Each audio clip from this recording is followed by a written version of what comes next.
Match শেষে লেগে গেলেন সান্তোসের এক ফ্যানের সঙ্গে, বলছিলেন লেটস ফাইট। নেইমার জুনিয়র যেন খানিকটা অন্যভাবে বোঝাতে চাইলেন এক চুল ছাড় দেবেন না কাউকেই। ব্রাজিলিয়ান সিরিয়াতে ইন্টারন্যাশনালের বিপক্ষে ম্যাচ শেষের ওই ফাইটার নেইমি পুরো ম্যাচ জুড়েই এদিন ছাড় দেননি কাউকে।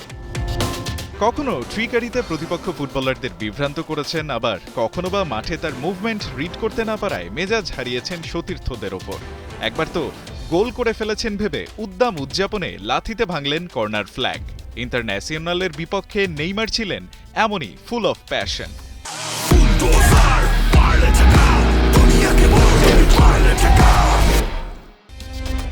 হাফ টাইমে দুই টিম যখন লকার রুমে ফিরছে তখন একবার লেগে গেলেন ইন্টার গোলকিপার সের্গিও রোচেতের সঙ্গেও। যদিও এতটা এক্সপ্লোসিভ থাকার পরেও তার দল সান্তোস ইন্টারন্যাশনালের বিপক্ষে শেষমেশ হেরেছে 2-1 গোলের ব্যবধানে। কোনো গোল না পেলেও এই ম্যাচ সহ সবশেষ 3টি ম্যাচ এই ব্রাজিলিয়ান ফরওয়ার্ড খেলেছেন শুরু থেকে শেষ পর্যন্ত। ক্যারিয়ার জুড়ে একের পর এক ইনজুরিতে ভোগা নেইমারের জন্য টানা 3টি পুরো ম্যাচ খেলাটাও হয়ে দাঁড়িয়েছে রীতিমতো এক অর্জনের মতোই। এর আগে এই সেলেসাও তারকা সবশেষ টানা 3টি ম্যাচ পুরো খেলেছেন 2023 সালে পিএসজিতে থাকাকালে মার্সেই, মোনাকো আর বায়ার্নের বিপক্ষে।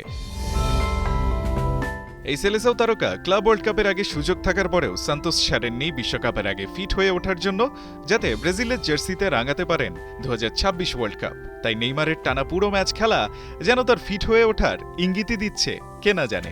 ছন্দে থাকা ফিট নেইমারের পায়ের জাদু বিধ্বস্ত করে দিতে পারে বিশ্বের যে কোনো অপোনেন্টকেই। রায়হান আহমেদ, ৭১।